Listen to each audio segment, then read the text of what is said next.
evening, ladies and gentlemen. Thank you for tuning in to the most recent edition of Liberty Forum. This is the show where we talk about self-government and the ideas of individual liberty, the philosophy of libertarianism.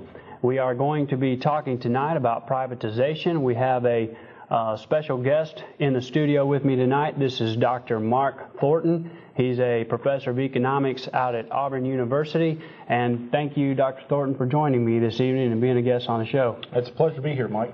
Well, I want to give you a minute to tell us a little bit about yourself. Before I do that, let me tell the audience that tonight's show is live. If you're watching on Monday, October the 17th, between 8:30 and 9:30, the show is live. You can be a part of the show tonight. If you have questions for Mark, feel free to call in, ask questions, and be a part of the show. We welcome audience participation. And also, let me just say right away, thanks to the Friends of Liberty, whose voluntary contributions help to make this show possible. And with that out of the way, let me allow you, Mark, to tell the audience a little bit about yourself. Well, as you said, I am at Auburn University. I'm an assistant professor of economics at Auburn University, and I work with the Mises Institute, the Ludwig von Mises Institute, which I know is you've mentioned on your show many times in the past. The Institute is a private, nonprofit organization. It's an educational institute whose main purpose is to promote economic education in America, specifically to promote the ideas of the economist Ludwig von Mises on the ideas of a free market economy, a gold standard in money, and private property. We have many publications put out by the Institute. If you'd like a sample newsletter from the Institute, please feel free to write me, Mark Thornton at the Department of Economics at Auburn University, 36849. Or also you can give a call to the Institute at area code 205-844-2500. I think the answering machine's on 24 hours a day, so feel free to give us a call and just ask for a sample newsletter and give them your name and address, and they'll be happy to give you a little more information about what the Institute actually is and what we've been accomplishing.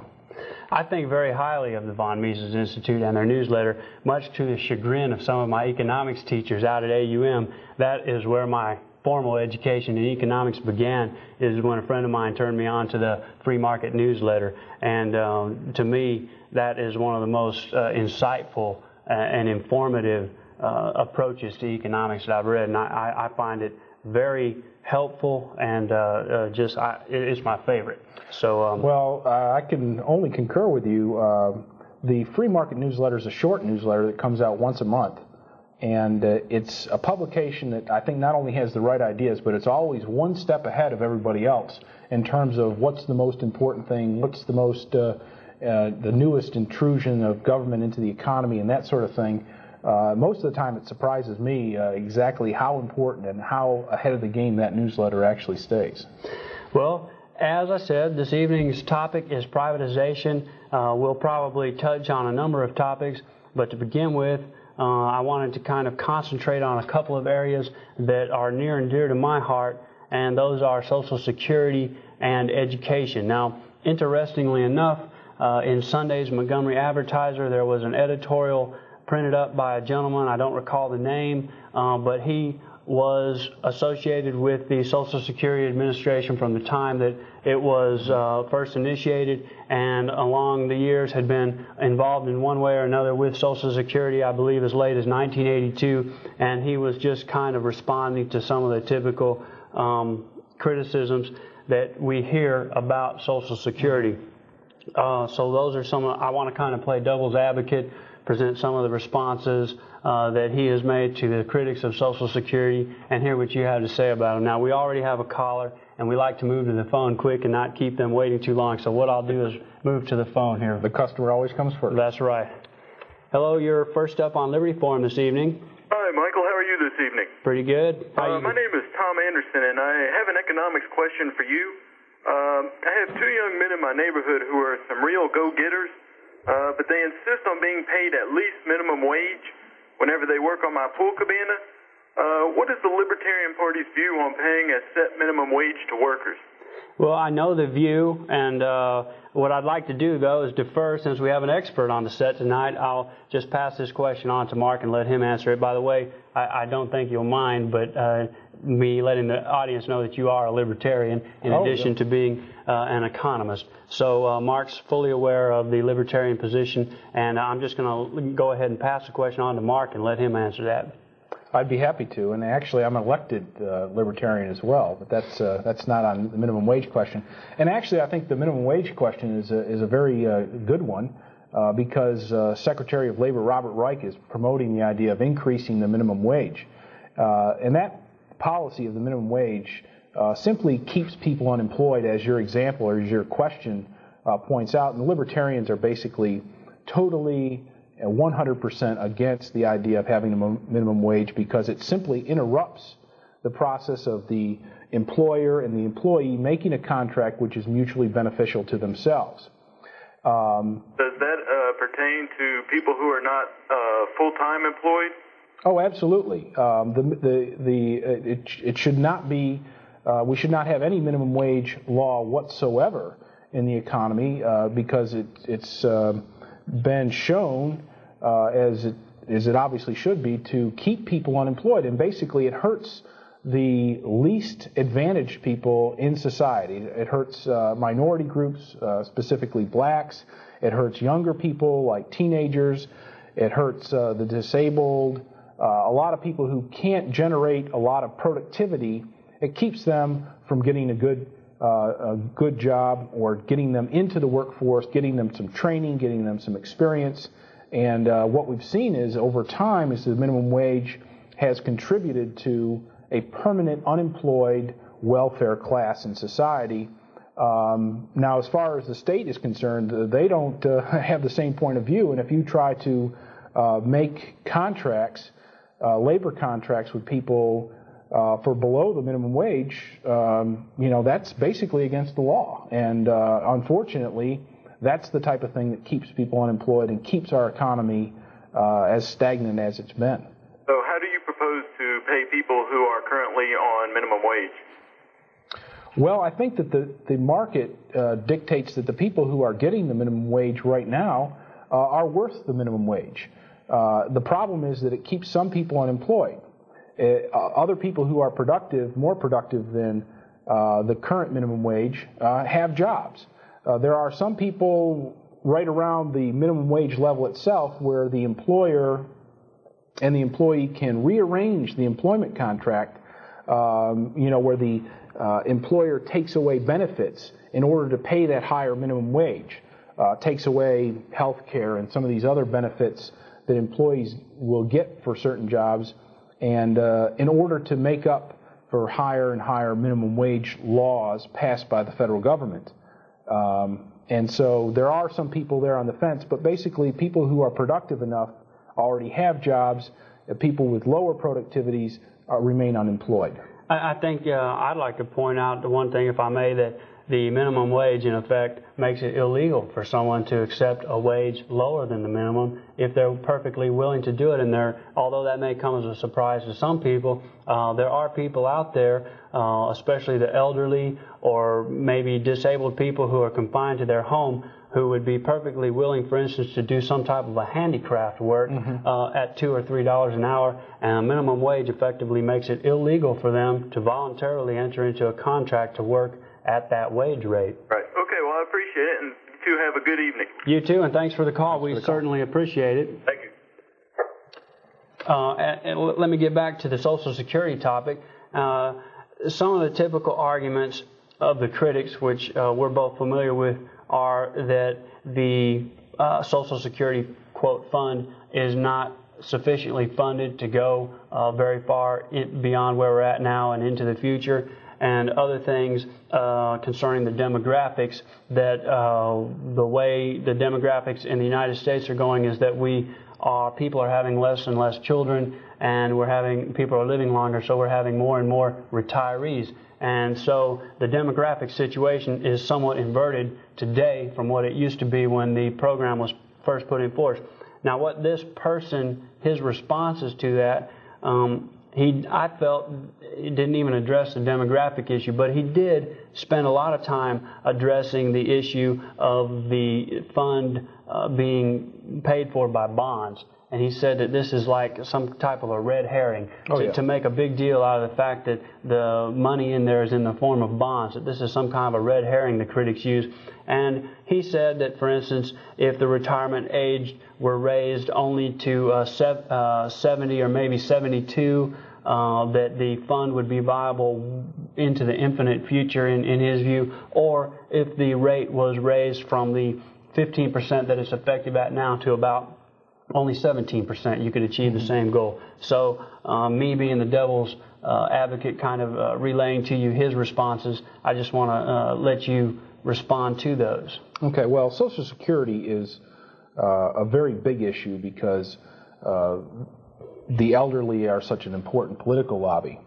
But economically speaking, there's really two aspects to the problem.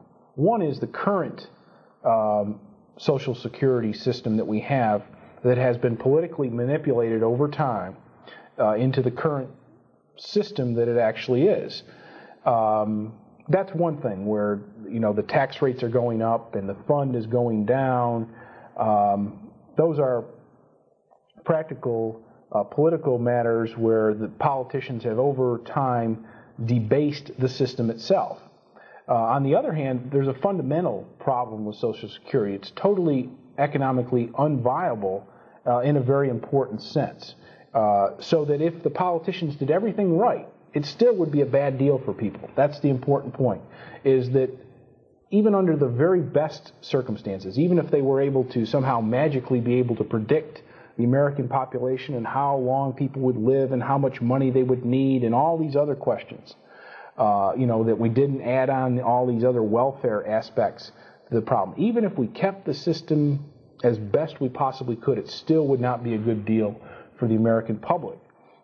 Basically, what we're doing with Social Security is we're taking the savings of current people, and instead of putting them into a productive economy, instead of investing them in private companies, we are simply just turning the money over into either government bonds or government checks out to people. So instead of saving the money for the future, we're actually consuming it in the present. And of course, the problem is that our economy isn't as productive as it otherwise would, and ultimately, Social Security recipients, if everything is run properly, aren't going to get a very good rate of return. And unfortunately, we do have these political problems. The system has been manipulated over time so that people like yourself and myself and a lot of the people in the audience out there tonight are basically getting ripped off in a very big way by the Social Security system. The past recipients and the current recipients are getting a huge windfall. They're earning a rate of return that is totally unjustified by their contributions, and it's like a Ponzi scheme in that sense. The people who get into the system early make big rewards, but eventually there's just not enough people to go around, and we've spread this Social Security system over the entire economy. We've raised the tax rates, we've raised the tax base, we've stretched it to its ultimate limit, and it's going to break. And it's going to break, and it's going to be people like you, myself, other people in the Montgomery area who simply aren't going to get any rate of return on their investment. They might not get back their investment at all.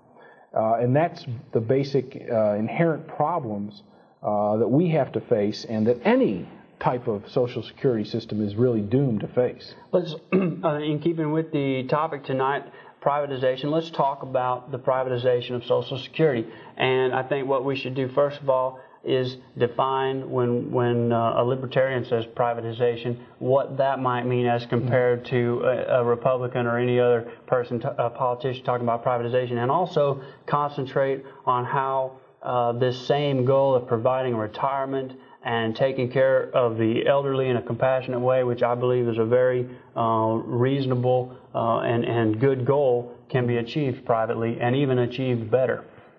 Well, privatization, simply put, is simply turning some resources or some industry or some function in society over from the government to the private sector, from the central state to the individual. It's a very simple process, However, privatization is used in many different ways. In many cases, what privatization refers to when Republicans or somebody else refers to privatization is what they're doing is they're talking about taking steps from the current situation of total government control to a situation in which there's less government control and more individual control, which I'm generally for. I think that that's a good move, but I think the important point is if we totally privatize these systems, these functions in society, we get much better results, and we don't have to worry about getting into a quagmire of government control or government regulation, private influence, corruption, and that sort of thing. So I think the best policy is always to go 100% complete privatization rather than these short intermediate steps.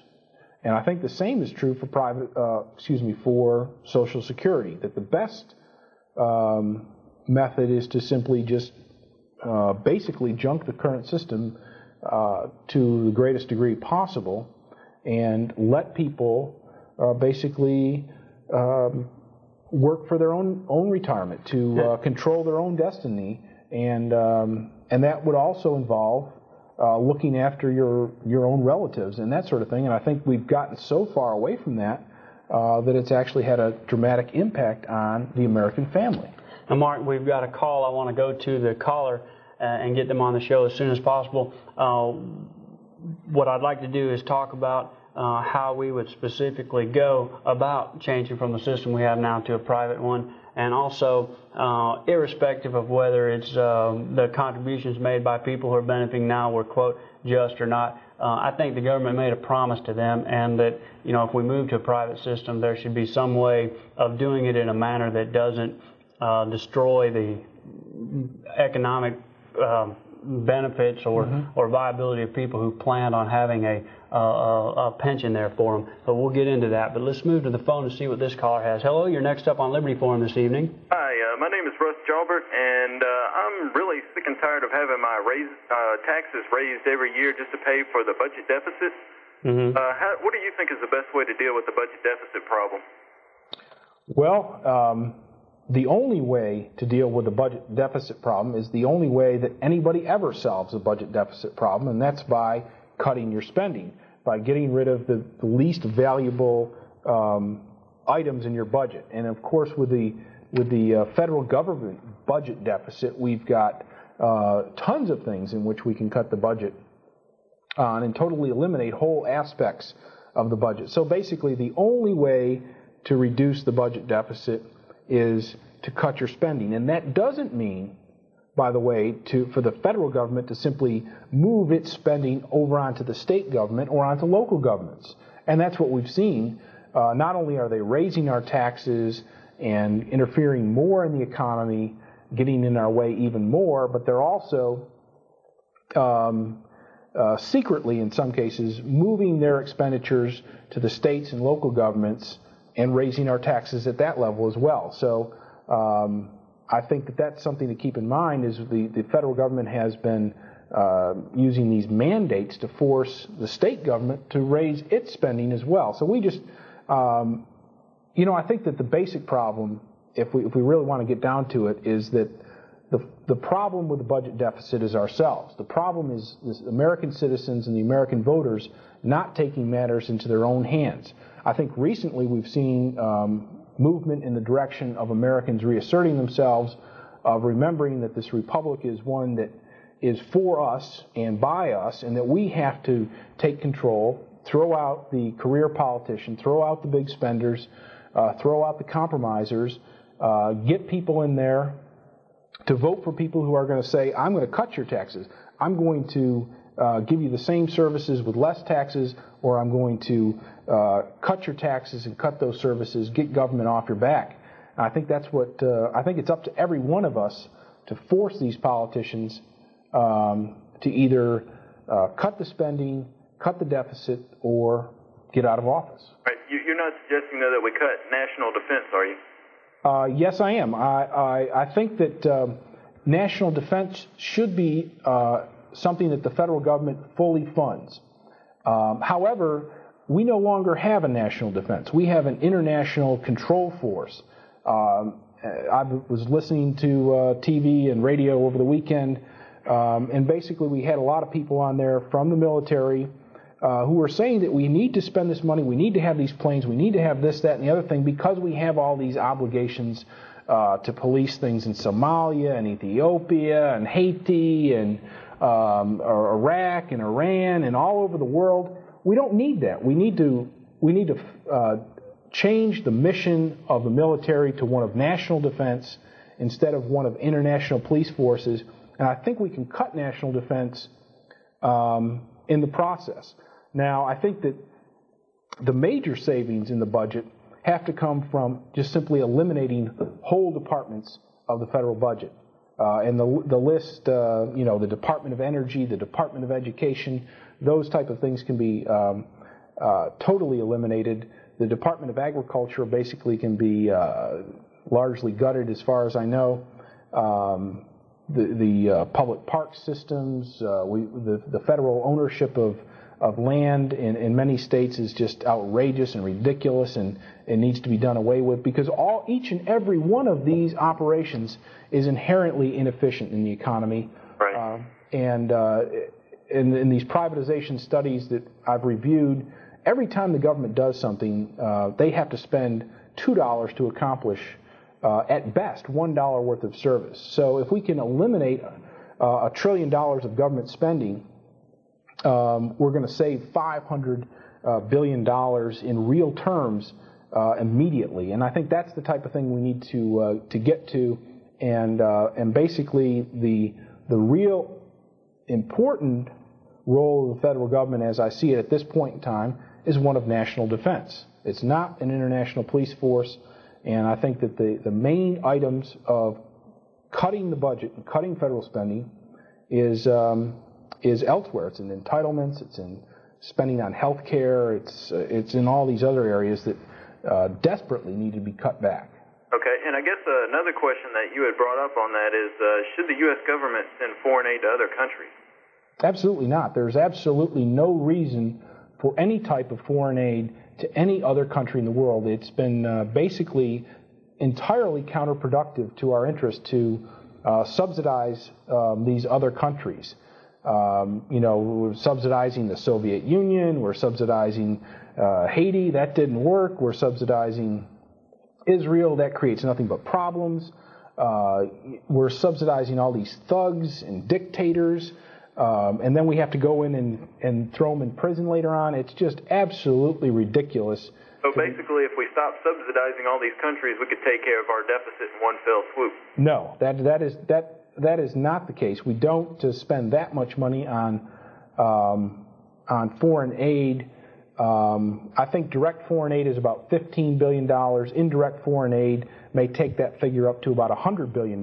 So we're still only about halfway there, and that's including getting rid of the UN and everything else. We're still only halfway there to getting rid of the official budget deficit, which is much less than the actual federal budget deficit. And so we have a lot of cutting to do. Everybody's going to have to be part of those cuts. And incidentally, everybody will ultimately benefit from those cuts. And the quicker, the sharper we make them, the better off people are going to be. Right. Okay, well, thank you. Hey, thanks for being a part of the show tonight. We certainly appreciate it. Absolutely. I'll tell you what I'd like to do right now is do our little piece from Paul Revere. So we'll listen to Paul Revere speaks, and then we'll be back talking more about privatization with Dr. Mark Thornton, who is joining us this evening. Welcome back, folks. You're watching Liberty Forum. Tonight's show is live on October the 17th between 8:30 and 9:30. In the studio with me is Dr. Mark Thornton. He is a professor of economics from Auburn University, and tonight's show is live. If you have questions for Mark, feel free to call in and be a part of the show. Now, we were talking about Social Security. What I'd like to do is just kind of wrap this up so that we can maybe get into education at least and give it some just coverage before the show's over. But what I want to do is hear kind of an outline of how we could theoretically move in a practical way from the system we have now to a completely private system without pulling the rug out from under these people that have become dependent or are planning on in such a way that they will be dependent at least on the benefits that they have been promised? Well, first of all, we're going to need to do something in the way of reforming Social Security, or else the rug is going to get pulled out from these people anyways. So we have to do something, number one. Number two, we don't have to be theoretical about this at all. We have a good example of privatizing Social Security in the country of Chile, which is in South America. It's one of the most highly developed countries in South America, largely European immigrants, and they have privatized successfully their Social Security system. As you might remember, the socialists took over down there a while back, and free marketeers have had to go back in there and restore their economy. And they've been working on that for quite some time, throughout the 1980s and 1990s. They've got the economy back on its feet through privatizing all those old socialist industries and all that socialist policy that they had. And basically, they privatized the Social Security system, and they've basically given people the choice of whether or not you want to continue to be in the Social Security system of Chile, or join a private system where your donation or your Social Security tax, you still have to contribute that amount, but you can put it into private investments, and you have to maintain these private investments until you reach retirement age. So it's very similar to a Social Security system, except in terms of the money you put in, but you get to decide where the money goes, and you get to decide how much money to take out when you retire. And basically 90 to 95% of the people in Chile have opted out of the public system. So you can imagine, we're talking about people who are 50 years old opting out of a system that they've been paying into and deciding, hey, I'm still much better off if I take that money now that I'm going to have to pay anyways, and I'm going to sink it into the stock market, bonds, private industry, private enterprise, and they still are coming out better down there. So the way of sort of a regulated privatization system whereby people choose which way to go has ended up resulting in a system where the vast majority of people have chosen the private route, and the only people who really are sticking with the old system are the people who are just about to retire. So there's going to be a few more retirees going through the system, but basically in a very short period of time, they're going to have wiped out their Social Security system. The people who are in it are still going to get paid, but it will no longer be a drag on the economy. They won't have to worry about what's going to happen 20 or 30 years from now with the demographics and all that stuff, because private enterprise will take care of it, and these people will be much better off as a result. And it's very exciting down there in Chile what's happening in the economy, because they've got the right ideas, they've got the right mentality, they know what works because they've experienced socialism in their lifetime. They're called socialists, they're called free marketeers, and those people know what they're doing. People know the difference. We've got a caller, so let's move to the phone and see what they have. Hello, you're next up on Liberty Forum this evening. Good evening. Yes. First, let me say, Mr. Probst, you're doing an excellent job. Thank you, sir. I watch your program all the time. Thank you. This is Phil Gregarowitz. I teach at AUM. This is my economics professor, who I'm very, very proud to be a student of. And I'd like to ask your guest, Dr. Thornton, a question, because I'm in favor of a lot of privatization. I guess my approach is somewhat different. I'm a marginalist. But we today, I think, clearly understand some of the changes we need to promote growth and efficiency in the economy. But this is a very hard selling point. Our newspapers are filled with fairly conservative and sometimes libertarian ideas, yet they seem to have a very small impact.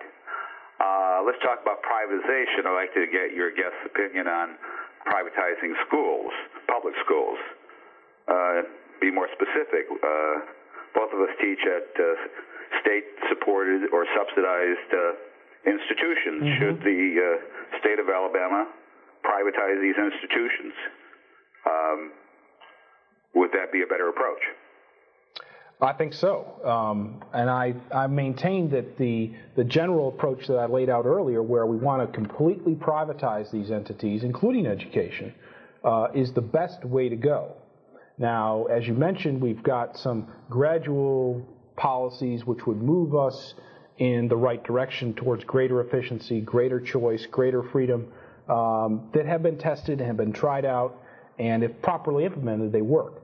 But I see absolutely nothing wrong with the government extracting itself both from producing education, which it currently does, as well as funding education. The money is all still there, obviously. We in Alabama pay vast amounts of money. A vast majority of our state and local taxes go to education, and we're constantly complaining about it. Obviously, even at the local level where government works best, we're still not getting our money's worth out of our tax dollars. And the only way to make some improvement there is by privatizing these systems, by freeing them up, by turning over greater and greater amounts of them over to the private sector. And I think that that's exactly what we want to be doing. Well, you certainly wouldn't get a argument from me that much of our public education system has serious problems, and they may be problems that require major surgery, and it's a very slow process. But nonetheless, our educational system, particularly university, and we're going to have this controversy in the state, the choice about higher education versus secondary education, and where the resources should flow. Even before we talk about privatization, there still is a possible justification for state support or subsidization of education. Or do you disagree? In other words, even if we privatized it, certainly the provision of the service could be in private hands, just like we can privatize Social Security, but there could be some element of government incentives or subsidies to encourage education by those who otherwise could not afford to benefit from education. Well, I think that there should be some mechanism of subsidizing students that merit absolutely further education, but don't currently have the money to do it. Even though, I mean, I've seen many cases where very poor people with low incomes, low wage rates, still manage to send their sons and daughters onto higher education. As a matter of fact, sometimes I think that works best. When people actually have to put their money on the line, the parents are more involved in the decision making, they're more concerned about the educational process, and I think the students pick that up, the sons and daughters pick that up, and they realize, hey, my parents are paying a lot of money to put me through school. I better at least do pretty good at this because of all the money that our family is foregoing. And in fact, that's the way it really is. In the city of Auburn, and I think that this is probably true around the state, that the student who goes to an elementary or high school, it's costing the taxpayers about $4,000 or $5,000 per student. That's a lot of money that I don't think that we realize we're spending in some cases, and as a result, we're really not getting our money's worth, as I pointed out earlier. So I think that people paying for their own education is the way to go, although I think that there should be, and as a matter of fact there is, foundations, societies, churches, civic organizations which subsidization. It could be through private scholarships and the like. Produce, scholarships, and I think that merit-based scholarship is really the way to go. And I think that the state has a very difficult time handling that. And what we've come up with in recent times is instead of having merit-based scholarships, we simply have free money to give away, and their quality has declined. Yeah, and the students. Well, thank you very much. Wanted to get your answer. Thank you, Dr. Gregorowicz. Thanks for tuning in tonight, and thanks for calling. I appreciate it a lot. Bye. We've got a bunch more callers on the line, so let's just move down and see what the next one has. Hello, you're next up on Liberty Forum. Good evening. How are you gentlemen this evening? Pretty good. Thanks for calling. Thank you. Hi. I'm going to deviate a little from what you've been talking about this That's evening. all right. I've tried to get a hold of you since the last two shows, and it's just been hard getting through on the line, so I hope you don't mind. Go ahead. My name is John Tianellis, and let me say something. Everyone's giving their name. That's purely optional for anyone who's out there watching. You can remain perfectly anonymous if you desire, but that's no problem giving your name. Go ahead. Okay, like I said, my name is John Tianellis, and I'm calling in reference to a comment you made on your show about 2 months ago related to global warming. The reason I bring this up is I'm a meteorologist, and I just want to say that I do agree with you that global warming is a myth that was started by some eager scientists who were more interested in money than they were in the truth. I have been keeping track of weather data for many years, and believe it or not, we're experiencing a global cooling and not a global warming. And I just want to let you know that I agree with your philosophy on that 100%. Well, thank you for calling, and I would add, I'm going to let Mark comment. The libertarians, there are some. I'm not particularly interested in the environment per se, but I am aware that there are a lot of libertarian authors out there with some very interesting approach to environmental problems. So, for anyone who may be catching the show and maybe considers the environment a particular concern, I would like to let you know that the libertarians are not void of solutions or attention to this particular aspect. It is a reasonable concern for probably most people, and the libertarians have addressed that. Yeah, and on a final note, I'd also like to leave you with a little saying, since I am a meteorologist. Okay. Oh, yeah. Tornadoes are cool. Thank you. We appreciate it. There is no libertarian weather science, but I do remember as a young boy that the original weather scare that they really tried to scare us with about the environment is that we weren't headed for global warming, but we were headed for the next ice age. Yeah, I remember hearing about that. Yeah. I was a little kid. I was scared to death. I was going to freeze to death before I ever got a chance to grow up. And there were a number of cold winters at that time, and the snowfall was up and everything else, and so the big thing was global warming and global freezing, the next ice age instead of global warming. And I think that the scientists are playing with us with respect to that in terms of the environmental extremists. And it's very unfortunate that if we get a hot summer, all of a sudden we hear about global warming, and if we get a cold winter, it's back to freezing. And I think it's just a way of supporting a case for more government, basically. Well, a lot of times I think that is the case. We've got a couple callers. One of them's been on for a while. I'm going to take this caller, and then what I need to do is run down our announcements as we are beginning to run short of time. Hello, you're next up on Liberty Forum.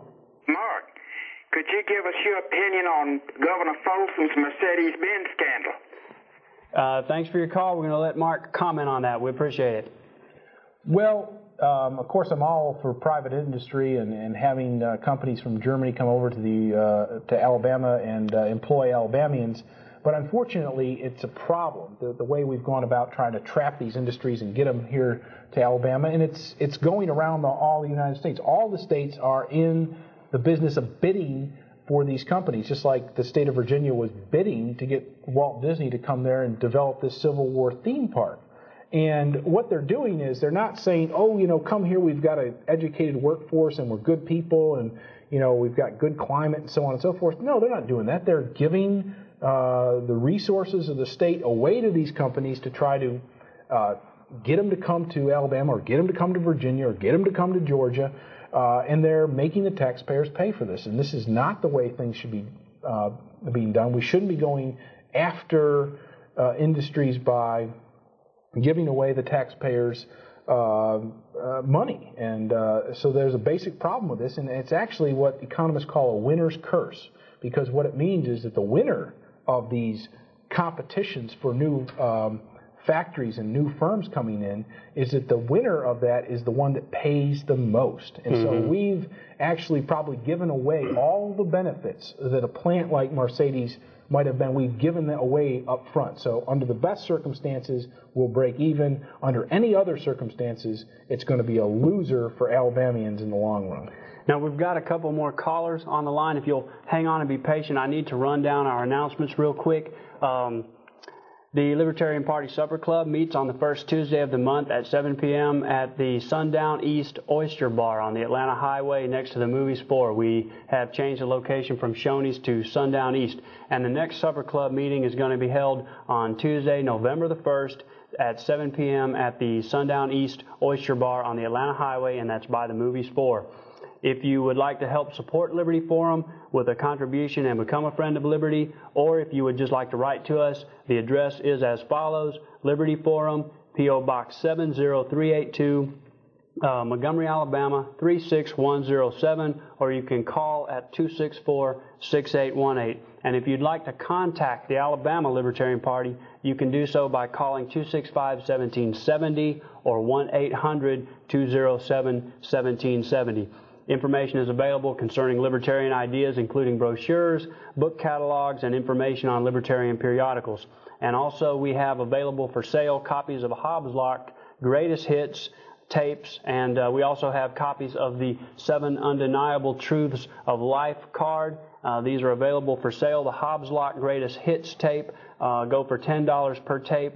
The 7 Undeniable Truth cards are 5 cents a copy. And if you'd like either or both, send a check for the appropriate amount along with the address you want the tapes or the card sent to the following address: Hobbs Lock Tape, P.O. Box 70382, Montgomery, Alabama 36107. And if you'd like to contact the National Libertarian Party for information, the phone number is 1-800-682-1776. And finally, let me add our Liberty Forum disclaimer that the views expressed on the show are my views and a host. The views of the host. The Liberty Forum program is not officially associated with the Libertarian Party, and when the party is mentioned, it is because its views best represent our own. And with that out of the way, what we'll do is go to the phone here. Hello, you're next up on Liberty Forum. Yes, sir. I've heard politicians say that the Mercedes deal is beneficial because you can't give away what you don't have coming in. And because they do produce money, or it will produce money, I mean, we're already seeing job growth. I mean, 47 different businesses have come to Alabama, you know, giving our citizens jobs. I mean, how can you say that it's a win-lose proposition? I just don't understand. Well, it's I don't know if it's a win-lose proposition, but you just said it was a win-lose proposition, didn't you? That the winners are the losers? That's correct. That's correct. There's a winner's curse involved in here. And actually, even the official study of the program in Alabama to provide incentives for new firms to operate in the state of Alabama came back with basically the fact that we didn't win anything by getting the Mercedes plant and some of these other plants in, that in terms of tax revenue and wages and all that kind of stuff, where they compiled the official totals, and it basically came out as a wash, where we didn't win anything and we didn't lose anything. Of course, citizens are working; they're not on welfare. Isn't that beneficial to the state and to the nation? In terms of those direct people, I'm sure that it's very beneficial for them. Isn't it beneficial to the entire populace if we're not paying those people welfare money? Well, that's a good thing in and of itself. Unfortunately, the taxes are raised elsewhere on everybody else, and so the money is coming from someplace. Very often, you know, the people in Geneva, Alabama, or Dothan, Alabama, or Mobile, Alabama, are paying the subsidies for these plants. They're paying higher taxes. They're getting fewer services down there. And they're losing Montgomery. businesses. Yeah, in the places that aren't getting these direct subsidies, where the direct subsidies are there and they're visible, people think it's great. But every place else, it's a loser. And so haven't we always kind of seen a migration to these types of businesses? I mean, even in the 1800s, we saw a migration from the rural south to the urban north. I mean, aren't we also going to see a migration from this? I mean, people from the Black Belt who have, you know, poor economies are going to migrate to where these jobs are if those jobs are there. Right. And I have nothing against, of course, you know, these new businesses per se.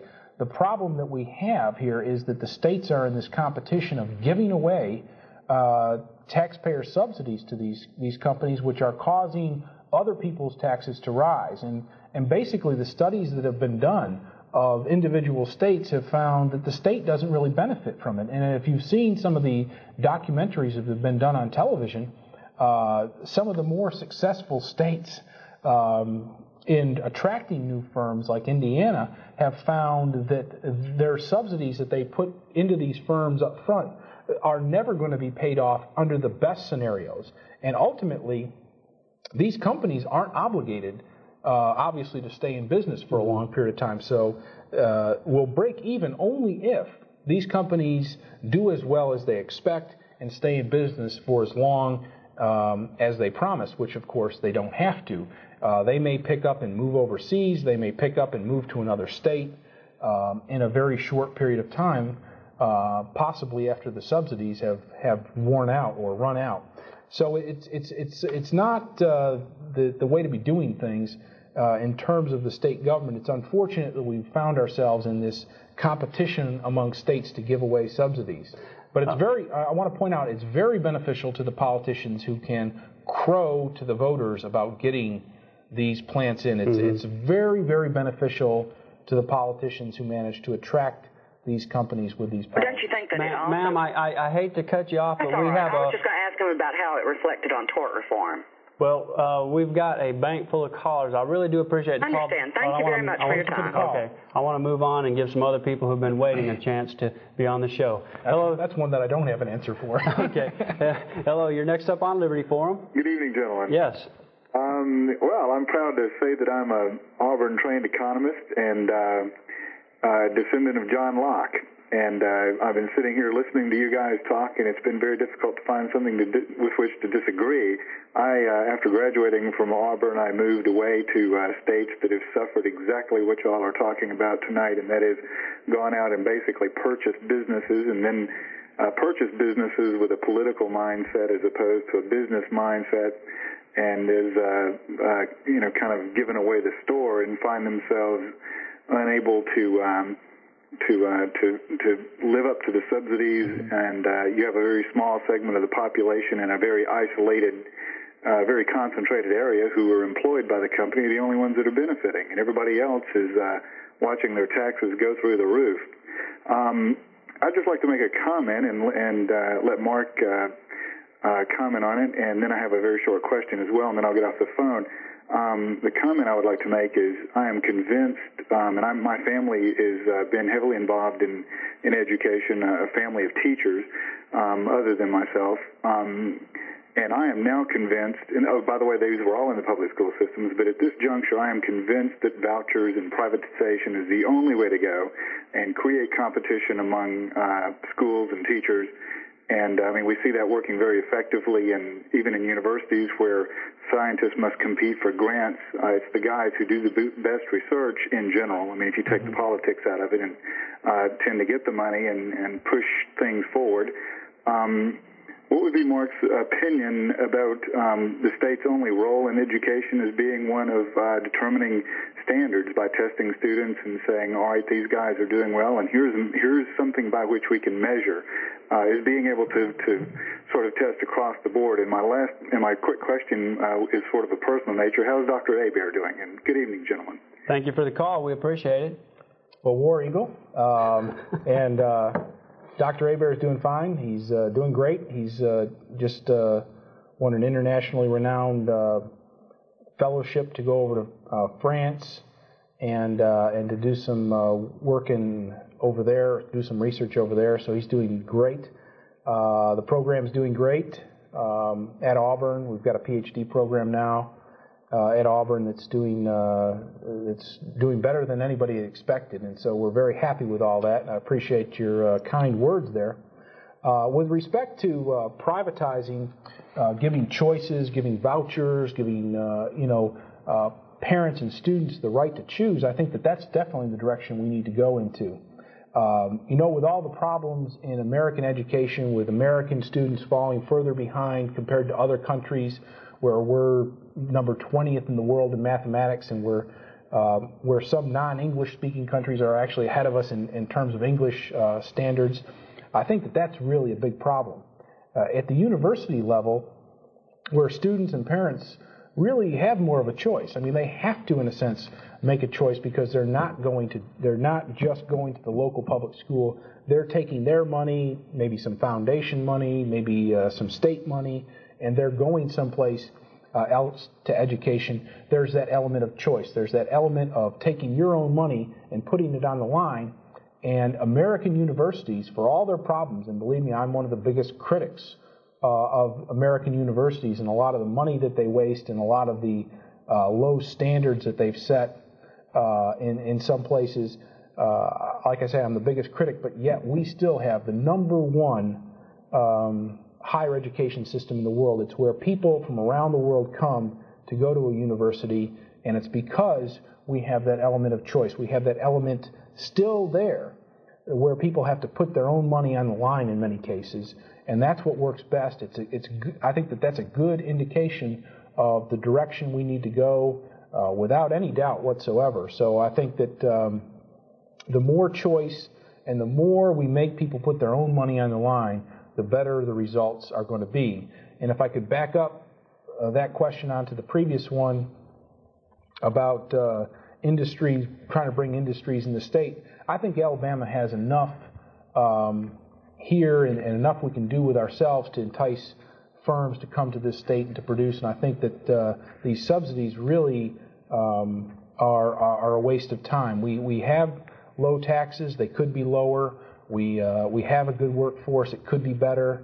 There are things that we have good, solid strengths in here in Alabama that we can build on, and privatization is the way to do it. And it's happening around Alabama and around the Southeast in a limited way. And I think if we go the distance with privatization of city services, of roads, if we, the ABC board, it looks like that's going to be privatized, hopefully.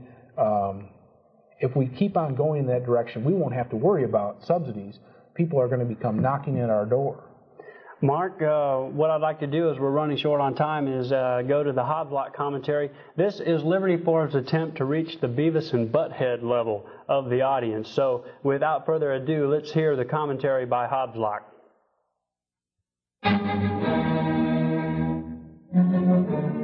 Do you know what makes me mad? You know what's got me so peeved I could just get a cow to urinate in a frosted mug and serve it to some fratty as Moo You Draft? You've probably heard the commercials for this bloody lager that's quite proud of its ability to combine great taste and less filling. So proud, in fact, they claim they can combine anything, like the farm report and surfing. Well, not to be outdone, I've a little combination of my own. Politics and football. Quarterback Clinton steps up to the line, puts his hands underneath the center, and mutters something about gays in the military. Wait, he's oddling. It looks like Hillary sending in a play from the sidelines. The whole formation moves left of center. Clinton box account, contributions. I feel your pain. I feel your pain. Catch, hike, hike, hike, hike. Clinton takes a snap. He fakes deficit reduction, fades back. Looking left, he fakes health care reform, still fading. Looking further left, he fakes lobby reform, fading. Even further, the play's falling apart. He's looking for anything. Oh, way out left, he dumps a shuttle past a crime bill. Whoa, and is this guy a porker? He's going nowhere. Crime bill, sacked for a big loss. Oh, Bill's back to the huddle. The comeback kid needs something big on this one. Oh, what's this? The old invader third world country for a boost in the polls routine. Here's the count, the snap, and wait, there's a flag on the play. The ref's calling Clinton for illegal use of the hands. The old Paula Jones penalty. We've got time for one more play. Halftime approaching. They need big yardage on this one. What's this? They're giving us a new look. The whole line has shifted right. Clinton's barking a new count. Family values, welfare reform, tax cut. Oh, I don't believe it. It looks like the old double reverse. And we're out of time. Tune in next time to find out if Bill picks up the needed yardage, or do the Washington demagogues give him the old Zoe? This is Sir Aristotle Aquinas. Hobbs-Lock. Thank you, Sir Hobbs-Lock. You're watching Liberty Forum. The show is live tonight on October the 17th between 8:30 and 9:30. We have about 3 minutes left if someone wanted to give us a call. We're speaking with Dr. Mark Thornton. He is a professor of economics from Auburn University. We've been talking about a variety of topics. Before we run out of time, I'd like to give you another opportunity to plug the Von Mises Institute. Okay, thank you very much. Well, as I said, the problem in America right now, the economic problem, is us, as the citizen, and it's the voter. And as I've also mentioned, the people of Chile and the people of England have seen what socialism has done. They know the right ideas. They know the direction. They're going in the right direction. We're starting to see Clinton socialism. We need to know the ideas that are going to get us back in place. And the free market newsletter might be one of those educational devices that you might want to take a look at. And again, please feel free to give me a call at 205-844-2500 and just leave a message with your name and address if you get the answering machine. Or write me at the Department of Economics at Auburn University, Auburn, Alabama, 36849. And people from the University of Alabama can write as well, I think. We don't mind. Yeah. To kind of try and end the show on a real positive note, I see some positive things happening around the country and on state and local levels, and especially within the libertarian movement. I'd like to just give you an opportunity to take a minute or so and point out any type of developments that you see that you find somewhat positive and encouraging as far as moving in the direction of free markets and free minds in this country. Well, around Alabama, we've seen privatization at work in some of these small towns where they've simply contracted out city services and save 20, 30, 40, 50% of the budget of certain services.